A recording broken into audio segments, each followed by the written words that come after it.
देहरादून से सामने आ रही है, जहां सीएम की पहल पर 40 वरिष्ठ आईएएस ने गोद लिए गांवों के विकास के लिए तैयार किया जाएगा खाका। बड़ी खबर आपको बताई जा रही है, जहां वरिष्ठ आईएएस अधिकारियों ने कुछ गांवों को गोद लिया है, जिसके बाद अब गांव के विकास की जिम्मेदारी आईएएस के पास है और इनकी तैयारी के लिए खाका तैयार किया जाएगा। विकास के लिए खाका तैयार किया जाएगा। अधिकारियों पर प्रथम नियुक्ति स्थल को गोद लेने का जिम्मा है।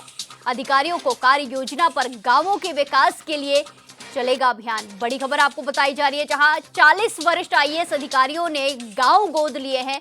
अब उनके विकास की जिम्मेदारी आईएएस अधिकारियों के कंधों पर है, जिसके लिए खाका तैयार किया जाएगा। बड़ी खबर आपको बताई जा रही है, जहां सीएम पुष्कर सिंह धामी के आदेश के बाद 40 आईएएस अधिकारियों ने 40 गांवों को गोद लिया है, जिसके बाद गांव की तस्वीर बदलने के लिए, विकास के लिए लगातार खाका तैयार किया जाएगा और खाके के हिसाब से काम किया जाएगा। गांव के विकास के लिए अभियान चलाए जाएंगे। बड़ी खबर आपको बताई जा रही है, जहां 40 अधिकारियों ने गांव गोद लिए हैं। उनकी तस्वीर बदलने के लिए, गांव में विकास करने के लिए 40 आईएएस अधिकारी सीएम के आदेश पर आगे आए और उन्होंने गांव गोद लिए हैं।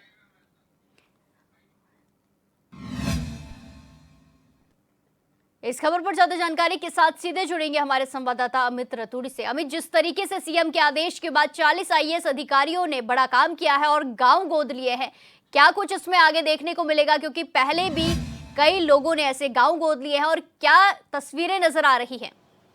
देखिए प्रिय, आपको बताऊं कि बीते माह यानी मई माह में मुख्यमंत्री पुष्कर सिंह धामी ने सभी जो वरिष्ठ आईएएस अधिकारी हैं उनसे एक इच्छा जताई थी कि जो आपने जो प्रथम नियुक्ति जहाँ पे आप तैनात रहे थे, जो आप यहाँ पे आपकी प्रथम नियुक्ति हुई है, तो आप उन गाँवों को आप गोद लीजिए, ताकि उन गाँव में आप जाकर ये देखें कि उनमें कितना विकास हुआ है, कितनी बुनियादी सुविधाएँ पहुँची हैं, क्या कुछ पहुँचना बाकी है, क्या कुछ वहाँ पर और बेहतर तरीके से चीज़ों को संचालित किया जा सकता है, किस तरीके से वहाँ पर काम किया जा सकते हैं। इस चीज़ को आप वहाँ पर देखेंगे और जिसको लेकर फिर कार्य योजना बनाई जाएगी, ताकि उन गाँव में जो बुनियादी सुविधाएं पहुँचाने का काम हो या फिर अन्य जो चीज़ें वहाँ पर पहुँचाई जाएँ, उसको लेकर जो शासन स्तर पर जो है कार्य किए जाएँ।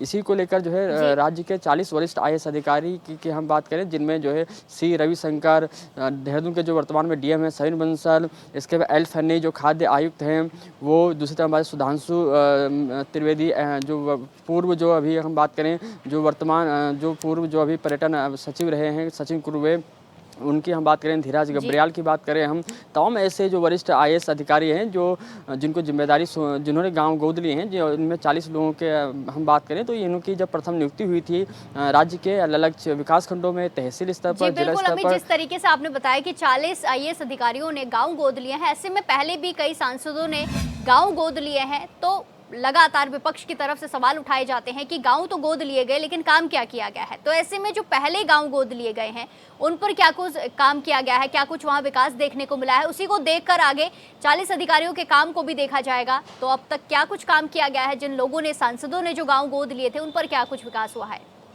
देखिए प्रिया, अगर हम विपक्ष की बात करें तो निश्चित तौर पर विपक्ष लगातार सरकार को जो है गांव गोद लेने पर भी घेरते हुआ नजर आया है। जिस तरह हम बात करें सांसदों के गोद लेने गाँवों को लेकर, तो विपक्ष सवाल उठाता है कि जो गांव जिन्होंने सांसदों ने गोद लिए थे, उन गाँव में कोई विकास नहीं पहुँचा है, वहाँ खुद पलायन हुआ है। अगर हम बात करें निशंक की, जो पूर्व मुख्यमंत्री हैं, वर्तमान सांसद हैं, उन्होंने जिस गाँव को गोद लिया था वो गाँव जो है उसमें बुनियादी सुविधाएँ नहीं पहुँचे। इसी तरीके से माला राज्य लक्ष्मी शाह जो टिहरी के सांसद हैं, उनके गाँव जो उन्होंने गोद लिए, वहाँ पर भी इस तरीके से दिक्कतें हैं। तो विपक्ष लगातार आरोप जरूर रहा, लेकिन सरकार का कहना है कि इस जो चीज़ें हैं वहाँ पर हम बुनियादी चीज़ें पहुँचाने का काम कर रहे हैं, चाहे वहाँ पर हम शौचालय का निर्माण हो, सड़क का निर्माण हो, प्राथमिक स्वास्थ्य केंद्र का निर्माण हो, या फिर हर घर जल, हर घर नल पहुँचाने की बात हो, इन सभी चीज़ों के ऊपर हम काम कर रहे हैं। और इसी के तहत अब ये जिम्मेदारी भी अब जो वरिष्ठ आईएएस अधिकारी हैं उनको दी गई है कि वो अपने कार्य क्षेत्र जहाँ पर उनकी तैनाती रही है पूर्व में, वहाँ पर जाकर देखेंगे कि उस समय क्या विकास हुआ था जब वो थे, और इतने सालों के पश्चात क्या कुछ विकास वहाँ पर हुआ है,